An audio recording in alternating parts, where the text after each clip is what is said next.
Olá, meu amigo, olá, minha amiga, tudo bem? O nosso Chega Mais Perto de hoje é realmente muito especial. Prepare o seu coração, pegue a sua Bíblia e vamos estudar um tema interessantíssimo dentro dessa série sobre morte, ressurreição e vida eterna. Eu tenho certeza que esse tema vai abençoar você, tirar suas dúvidas e fortalecer a sua fé e a sua caminhada cristã. Muito bem, hoje eu vou falar sobre o tema Deus ou a serpente? Quem está com a razão? Essa é uma baita de uma pergunta e é um assunto relativamente polêmico. O importante mesmo é entender o que diz a palavra de Deus. Nós vamos então abrir a Bíblia Sagrada, por favor, pegue a sua Bíblia comigo e vamos para Gênesis, no capítulo 2, Gênesis capítulo 2, versos 16 e 17. Aqui está, Gênesis 2, 16 e 17 fala assim: E o Senhor Deus lhe deu esta ordem: de toda árvore do jardim comerás livremente, mas da árvore do conhecimento do bem e do mal não comerás, porque no dia em que dela comeres, certamente morrerás. Pega essa frase, certamente morrerás.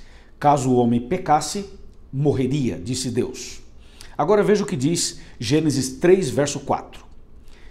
Então a serpente disse à mulher: é certo que não morrereis. Uau! Então veja, nós temos dois textos. O primeiro de Gênesis 2, 16 e 17, Deus falando: vocês podem comer de todos os frutos, mas desta árvore vocês não podem comer. Se vocês comerem, certamente vocês morrerão. Está claro. Aí vem a serpente, que era um instrumento usado pelo inimigo para falar com a Eva, e a serpente simplesmente fala uma frase contrária ao que Deus havia dito. E a serpente diz: pode comer, que eu garanto a você que certamente você não vai morrer. Então ficou a fala de Deus e a fala da serpente. Por isso eu pergunto, quem está com a razão? Bom, para entender esse assunto, nós temos que entender primeiro como foi que Deus fez o ser humano. De que matéria Deus fez o ser humano. Então, eu vou pegar a Bíblia aqui de novo e vamos para Gênesis 2, verso 7, que diz assim: Então formou Deus ao homem do pó da terra, e lhe soprou nas narinas o fôlego de vida, e o homem passou a ser alma vivente. Ouviu isso? Então veja, Deus fez o ser humano de duas matérias, do pó da terra mais o fôlego de vida. E a soma disso é alma vivente. O homem passou a ser alma vivente. Repita comigo. O homem passou a ser alma vivente. Ser, ok? Passou a ser. Ser é diferente de ter. A Bíblia não diz o homem passou a ter alma. Diz o homem passou a ser alma. Ok? Então, eu sou uma alma. Eu não tenho uma alma. Você é uma alma. Você não tem uma alma. Está claro? Então veja, vou repetir o texto. Então formou o Senhor Deus o homem do pó da terra, e lhe soprou nas narinas o fôlego de vida.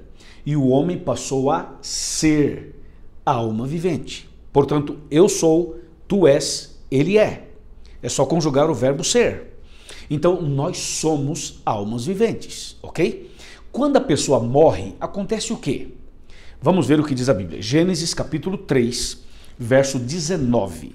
Está escrito assim: No suor do teu rosto comerás o teu pão, até que tornes a terra, pois dela foste formado, porque tu és pó, e ao pó tornarás. Você viu? Então o texto bíblico diz: o ser humano é pó e ao pó tornarás. É isso. E Deus falou: certamente morrerás. Agora vamos lá. O homem pecou? Pecou. Quebrou a regra? Quebrou. Transgrediu? Transgrediu. Então o que Deus falou se cumpriu. Se comerem desse fruto, certamente vocês irão morrer. Foi o que Deus disse. Só que Satanás, fazendo uma fala contraditória, ele pega duas palavras de Deus e acrescenta um não no meio.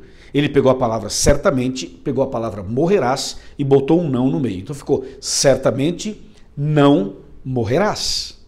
Veja o perigo de você acrescentar uma palavra à palavra de Deus. Olha, uma vírgula já muda o sentido da frase.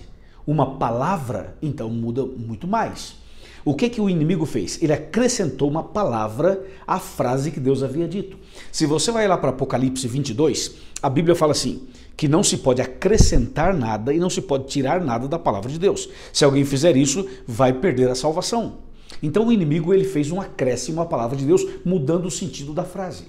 Ora, se Deus disse certamente morrerás, e o inimigo disse certamente não morrerás, o inimigo contou uma mentira, porque hoje nós sabemos claramente que as pessoas morrem. Olha o cemitério, é ou não é? Olha o crematório, as pessoas morrem, certamente morrerás.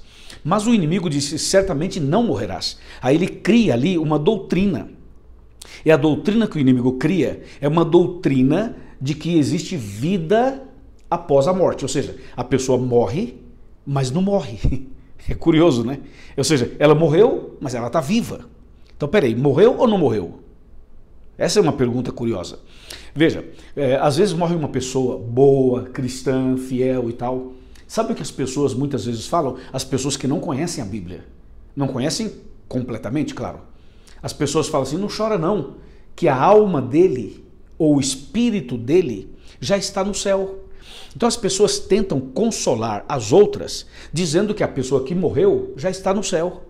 Ora, se a pessoa que morreu está no céu, então ela não morreu, ela está no céu. Entendeu ou não? E se ela não morreu, Satanás tinha razão quando disse certamente não morrerás. Percebeu? Outra coisa, tem muitas pessoas que falam assim, não, fica tranquilo, a pessoa que é boa morre, vai para o céu. A que é ruim morre, vai para o inferno. A que é mais ou menos morre, vai para o purgatório. Veja, as pessoas criaram essas doutrinas, essas ideias. Mas biblicamente falando, não é assim. A maneira que morre uma pessoa fiel é a mesma forma que morre uma pessoa infiel. Todos morrem do mesmo jeito. A pessoa boa e a pessoa má. A pessoa quando morre dá o último suspiro. Dá o último suspiro. O que sai dela? Sai o fôlego de vida. Esse fôlego de vida também é chamado de espírito em alguns versos. Então o fôlego de vida volta para Deus. E o corpo cai sem vida no chão e é sepultado, é cremado e volta a ser pó. Como nós viemos do pó, nós voltaremos para o pó. Então Deus estava com a razão quando Deus disse certamente morrerás. E essa expressão certamente morrerás que Deus falou por causa do pecado é o que nos faz ter a esperança da ressurreição. É o que nos faz entender o sacrifício de Cristo, a morte de Cristo e o sepultamento de Cristo e a ressurreição de Cristo. Porque veja, se cada pessoa que morre vai para o seu devido lugar, então não precisava Cristo morrer na cruz, não precisava de ressurreição, não precisa a volta de Cristo, não precisa nada disso. Ou seja, a morte de Cristo seria em vão, a volta dele seria em vão. Ressurreição, para que ressurreição? Então você percebe que um erro teológico, uma frase maldita, uma frase acrescentada pelo inimigo, quer jogar por terra todos os princípios do plano da salvação.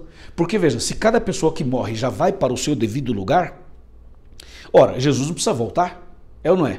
Era só matar todo mundo, mata todo mundo, e quem é bom ou quem é boa vai para o céu, quem é ruim vai para o inferno, e quem é mais ou menos vai para o purgatório, e cada um já está no seu lugar, de acordo com o seu merecimento.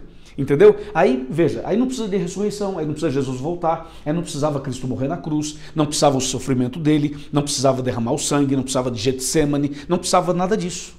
Então você vê que esse não que o inimigo acrescentou à palavra de Deus criou um problemão. E hoje há uma doutrina no mundo inteiro que passa por filmes, por séries, por novelas, por músicas, por filosofias, por livros, por uma série de coisas que defendem a ideia da serpente, que defendem a teoria da serpente.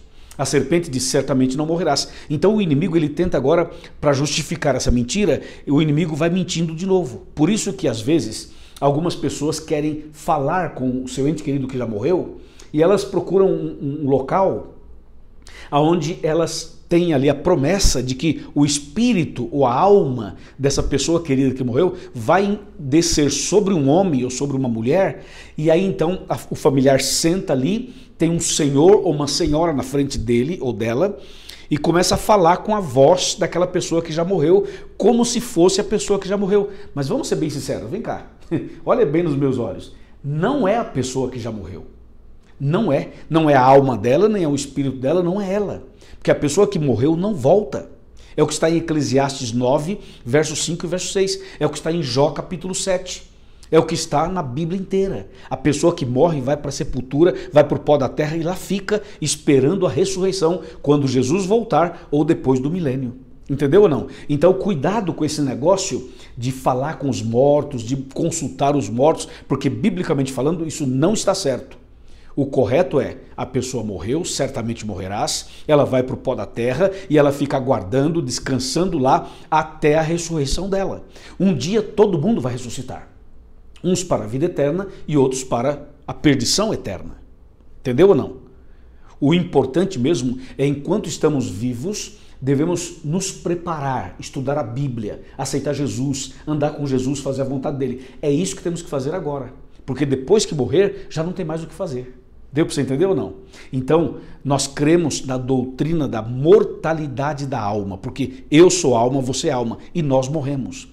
Um dia seremos imortais, quando Jesus voltar, nos ressuscitar, nos levar para o reino dos céus, aí viveremos eternamente com ele. Deu para você entender? Tirou a dúvida? Eu espero que sim. Então hoje eu quero convidar você a crer no que diz a Bíblia, a ficar com o que diz a Bíblia, a seguir o que diz a Bíblia, ok? E se preparar para a volta de Cristo, tomar uma decisão e andar na presença de Deus, fazendo a vontade do Pai. Amém? Que Deus te abençoe. Abençoe sua casa, sua família e que juntos nos preparemos para a vida eterna em breve quando Cristo voltar. Deus seja louvado. Gostou da mensagem? Então faz o seguinte, dá um like, né? Curta esse vídeo, tá bom? Se inscreva no canal, por favor, se inscreva e mais, comente, faça um comentário, coloque uma frase assim, louvado seja Deus, alguma coisa assim, ou entendi finalmente, amém e tal. E também pega esse vídeo e compartilhe com seus amigos.